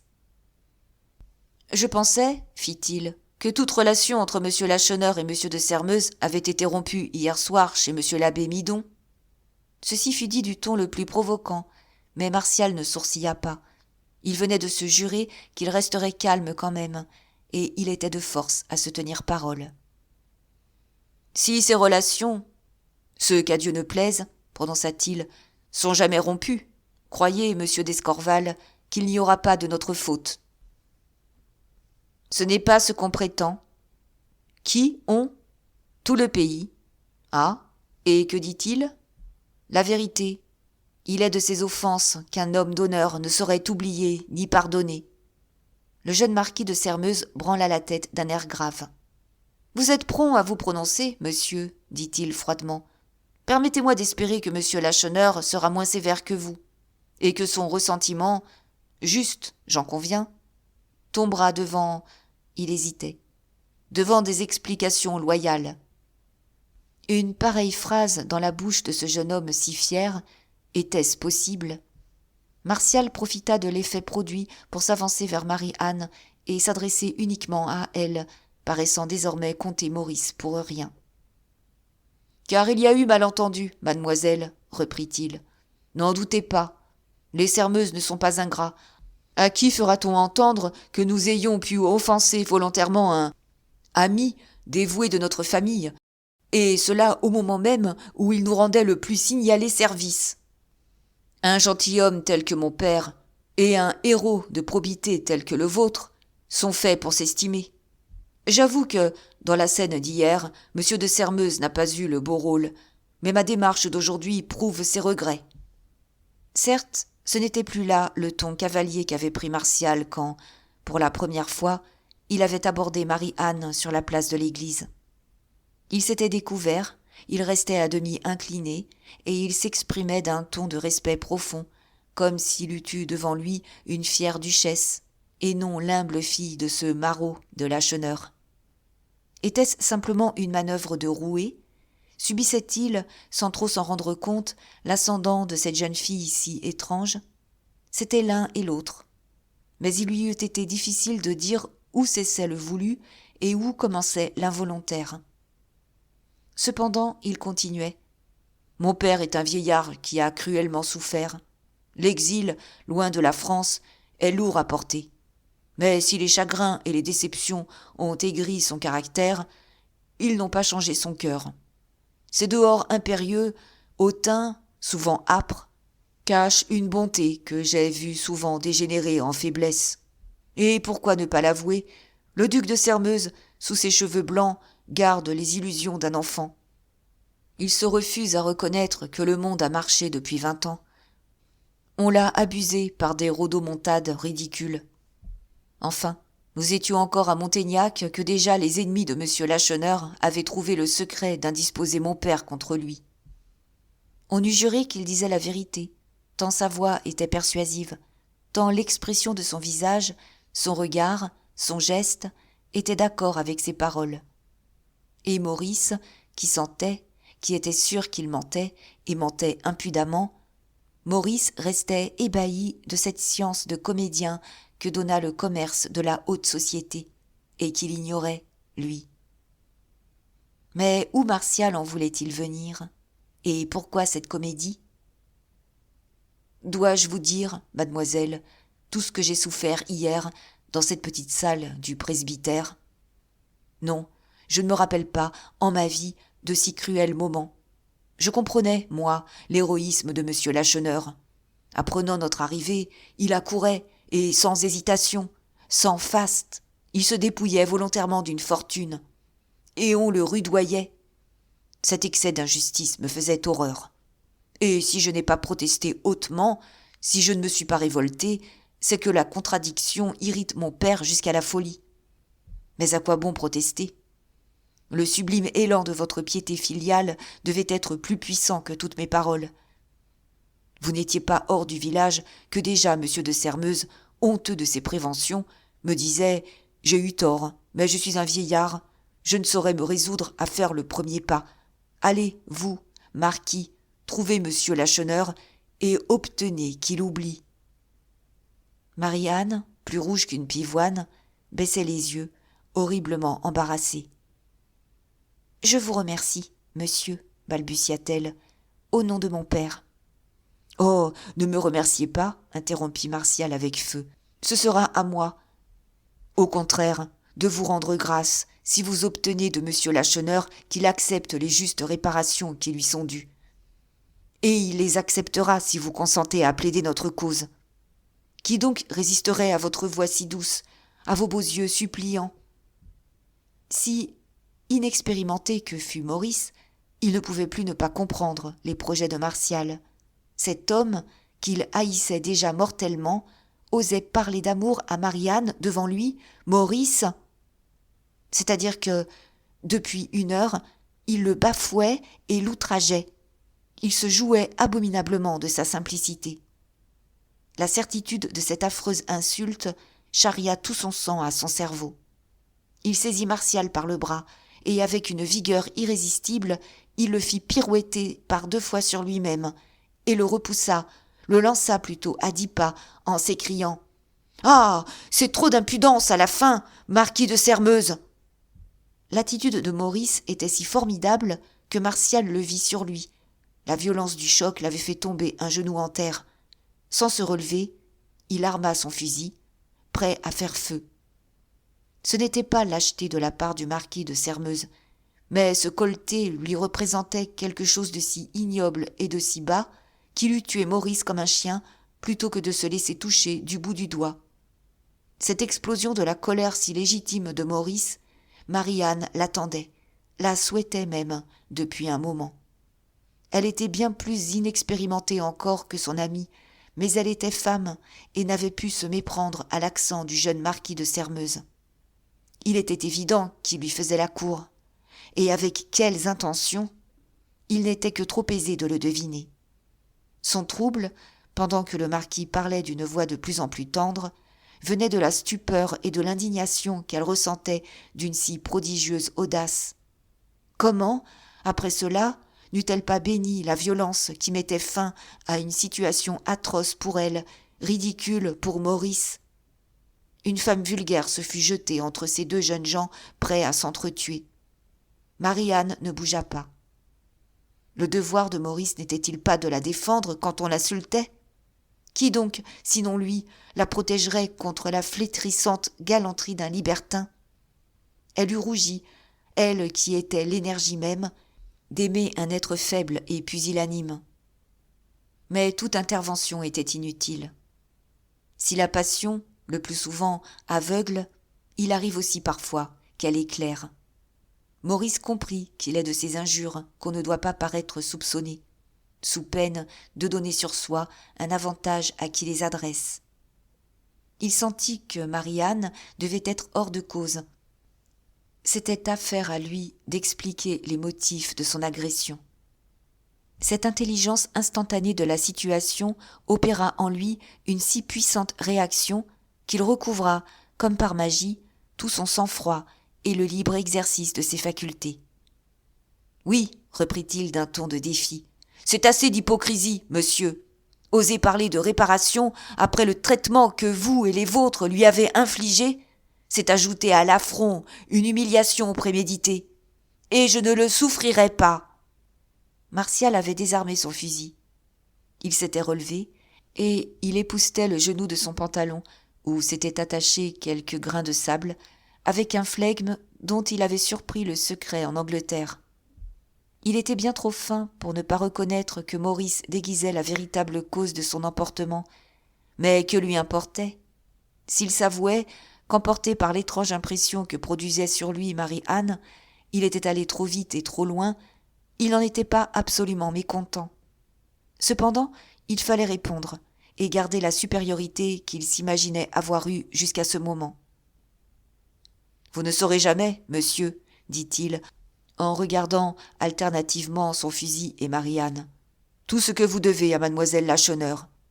Nous nous rencontrerons encore, je l'espère. » « Vous me l'avez déjà dit, interrompit brutalement Maurice. Rien n'est si facile que de me rencontrer. Le premier paysan venu vous indiquera la maison du baron d'Escorval. Eh bien, monsieur, je ne dis pas que je ne vous enverrai pas 2 de mes amis. Oh, quand il vous plaira. Naturellement. Mais il me plaît de savoir avant en vertu de quel mandat vous vous improvisez juge de l'honneur de monsieur Lacheneur et prétendez le défendre quand on ne l'attaque pas. Quels sont vos droits ? Au ton goguenard de Martial, Maurice fut certain qu'il avait entendu au moins une partie de sa conversation avec Marie-Anne. « Mes droits, répondit-il, sont ceux de l'amitié. Si je vous dis que vos démarches sont inutiles, c'est que je sais que monsieur Lacheneur n'acceptera rien de vous. Non, rien, sous quelque forme que vous déguisiez l'aumône que vous voudriez bien lui jeter, sans doute pour faire taire votre conscience. Il prétend garder son affront qui est son honneur et votre honte. Ah, vous avez cru l'abaisser, messieurs de Sermeuse. Vous l'avez élevé à 1000 pieds de votre fausse grandeur. Sa noble pauvreté écrase votre opulence, comme j'écrase, moi, du talon, cette motte de sable. Lui, recevoir quelque chose de vous ? Allons donc. Sachez que tous vos millions ne vous donneront jamais un plaisir qui approche de l'ineffable jouissance qu'il ressentira quand, vous voyant passer dans votre carrosse, il se dira « Ces gens-là me doivent tout ». Sa parole enflammée avait une telle puissance d'émotion que Marie-Anne ne sut pas résister à l'inspiration qu'elle eut de lui serrer la main. Et ce seul geste les vengea de Martial, qui pâlit. « Mais j'ai d'autres droits encore, » poursuivit Maurice. « Mon père a eu hier l'honneur de demander pour moi à monsieur Lacheneur la main de sa fille. »« Et je l'ai refusé !» cria une voix terrible. Marie-Anne et les 2 jeunes gens se retournèrent avec un même mouvement de surprise et d'effroi. Monsieur Lacheneur était là devant eux, et à ses côtés se tenait Chanlouineau, qui roulait des yeux menaçants. « Oui, je l'ai refusé, » reprit monsieur Lacheneur, « et je ne prévoyais pas que ma fille irait jamais contre mes volontés. Que m'avez-vous juré ce matin, Marie-Anne ? Est-ce bien vous, vous qui donnez des rendez-vous aux galants dans les bois ? Rentrez à la maison, à l'instant. »« Mon père, rentrez, insista-t-il en jurant, rentrez, je l'ordonne. » Elle obéit et s'éloigna, non sans avoir adressé à Maurice un regard où se lisait un adieu qu'elle croyait devoir être éternel. Dès qu'elle fut à 20 pas, monsieur Lacheneur vint se placer devant Maurice, les bras croisés. « Quant à vous, monsieur d'Escorval, dit-il rudement, j'espère ne plus vous reprendre à rôder autour de ma fille. Je vous jure, monsieur, oh, pas de serment, c'est une mauvaise action que de détourner une jeune fille de son devoir, qui est l'obéissance. Vous venez de rompre à tout jamais toute relation entre votre famille et la mienne. » Le pauvre garçon essaya encore de se disculper, mais monsieur Lacheneur l'interrompit.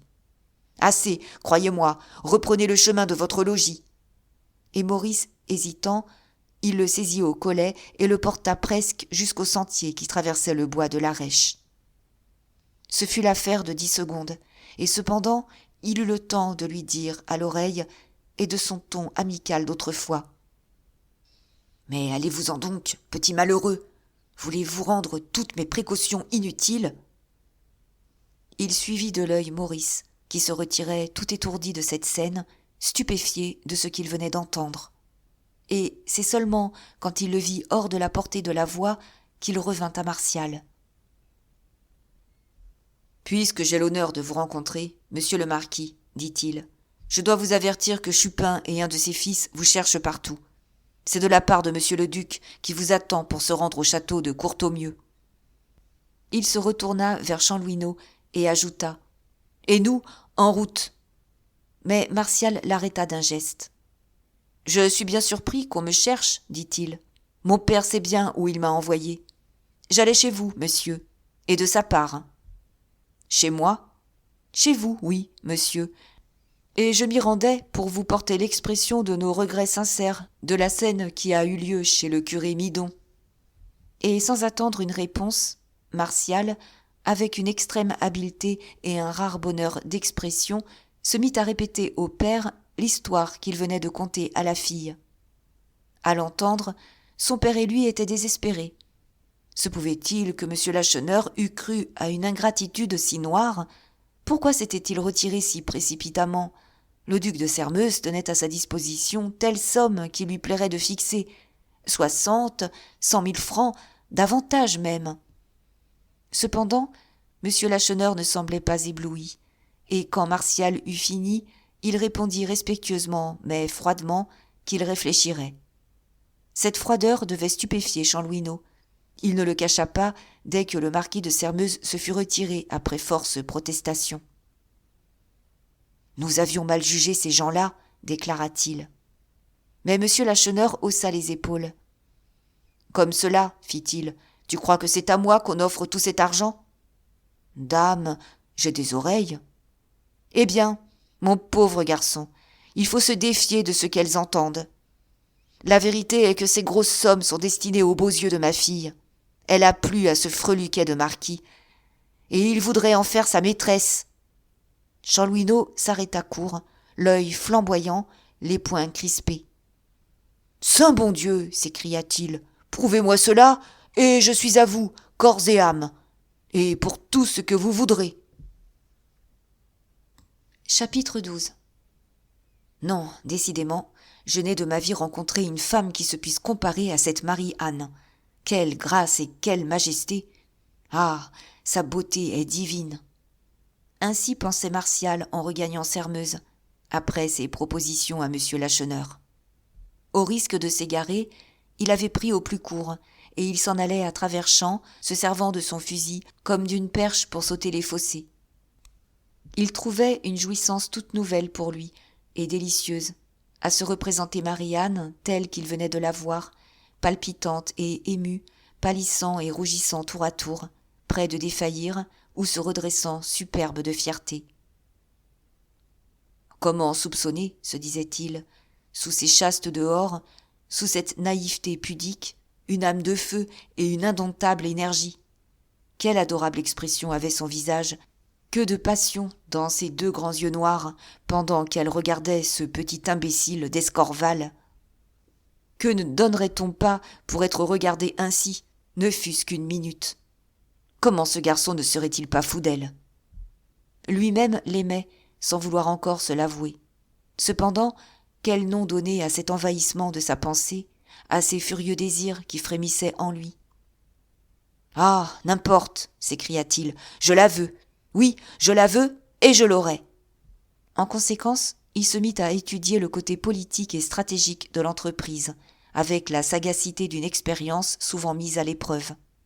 Son début, force lui était d'en convenir, n'avait été ni heureux ni adroit. « C'est mon père, murmurait-il, qui me vaut cette école. Comment, moi qui le connais, ai-je pu prendre ces rêveries pour des réalités ?» Il est sûr que l'épreuve qu'il venait de tenter était faite pour porter la lumière dans son esprit. Hommage et argent avaient été repoussés. Si Marie-Anne avait entendu avec une visible horreur ces déclarations déguisées, M. Lacheneur avait accueilli plus que froidement ses avances et l'offre d'une véritable fortune. En outre, il se rappelait l'œil terrible de Chanlouineau. « Comme il me toisait, ce magnifique rustre, grommela-t-il.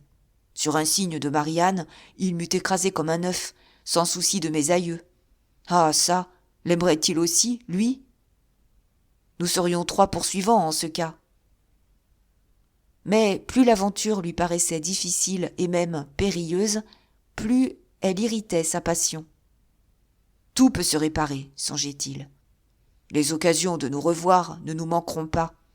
Ne faudra-t-il pas que nous ayons quelques entrevues avec M. Lacheneur pour régulariser la restitution de Sairmeuse? Je l'apprivoiserai. Pour la fille, mon rôle est tout tracé. Même, je profiterai de la détestable impression que j'ai produite. Je me montrerai aussi timide que j'ai été hardi, et ce sera bien le diable si elle n'est pas touchée et flattée de ce triomphe de sa beauté. Reste le d'Escorval. » C'était là que le bas blessait Martial, ainsi qu'il se le répétait en ce langage trivial qu'on emploie vis-à-vis de soi. Il avait bien vu M. Lacheneur chasser brutalement Maurice, mais sa colère lui avait paru bien grande pour être absolument réel. Il soupçonnait une comédie. Mais pour qui? Pour lui, Martial? Ou pour Chanlouineau? Et encore, dans quel but? En attendant, disait-il, me voici les mains liées et empêché de demander compte à ce petit d'Escorval de son insolence. Digérer un affront en silence, c'est dur. Puis, il est brave, c'est incontestable. Peut-être s'avisera-t-il de venir me provoquer de nouveau. Que faire en ce cas? Il est d'assez bonne noblesse pour que je n'aie aucune satisfaction à lui refuser.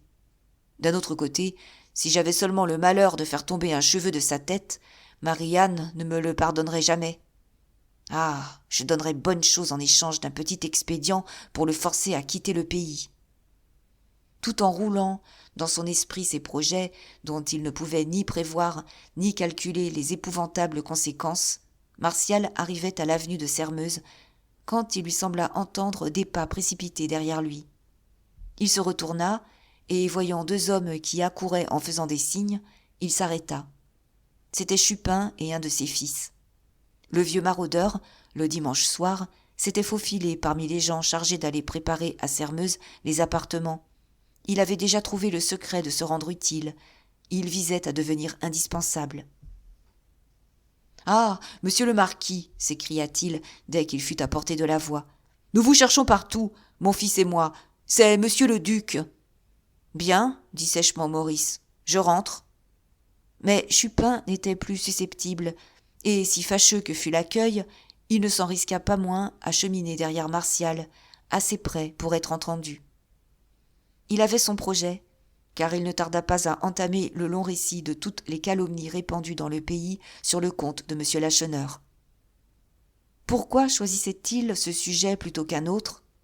Avait-il deviné quelque chose de la passion du jeune marquis de Sermeuse? À l'entendre, Lacheneur, il ne disait plus « monsieur », n'était définitivement qu'un scélérat. La restitution de Sermeuse n'était qu'une rouerie. Enfin, il possédait des 1000 et des 100 000 francs, puisqu'il mariait sa fille, Marie-Anne. Si le vieux maraudeur n'avait que des soupçons, Martial les changea en certitude par sa vivacité à demander. « Comment? Mademoiselle Lacheneur va se marier? »« Oui, monsieur le marquis. »« Et avec qui? »« Avec Chanlouineau, monsieur le marquis.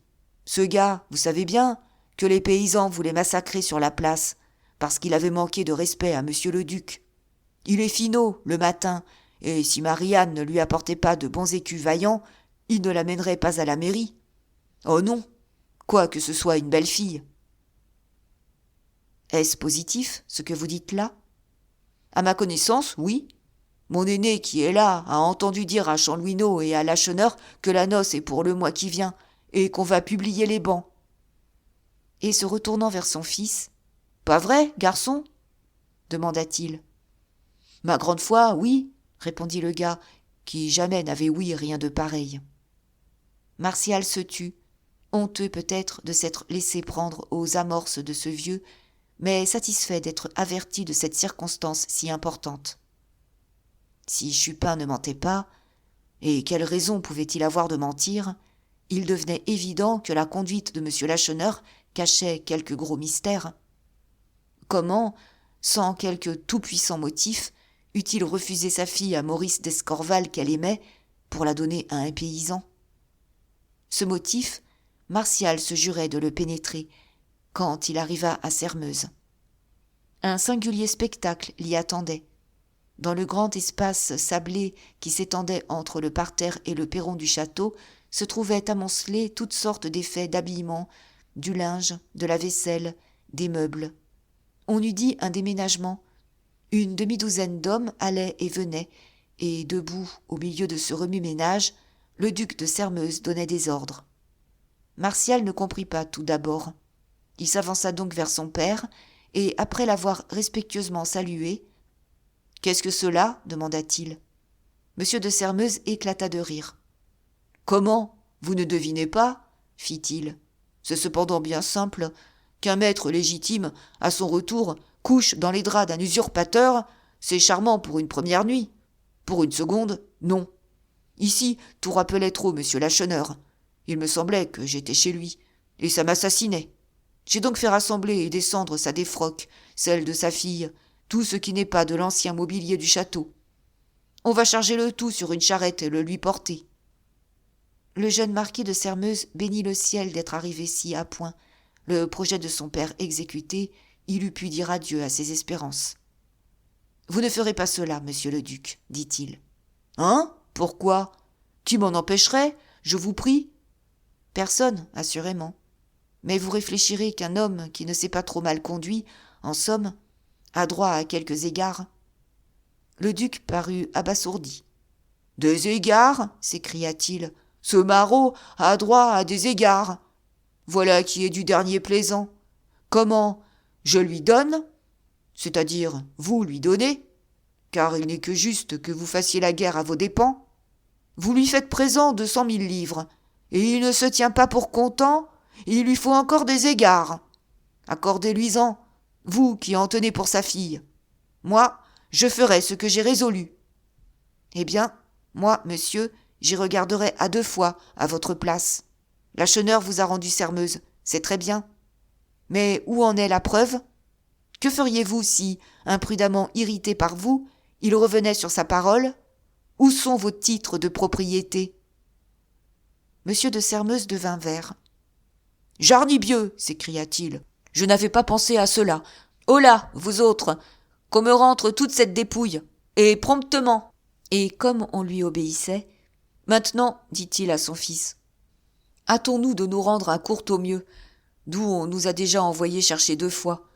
Il s'agit d'une affaire d'une importance extrême. »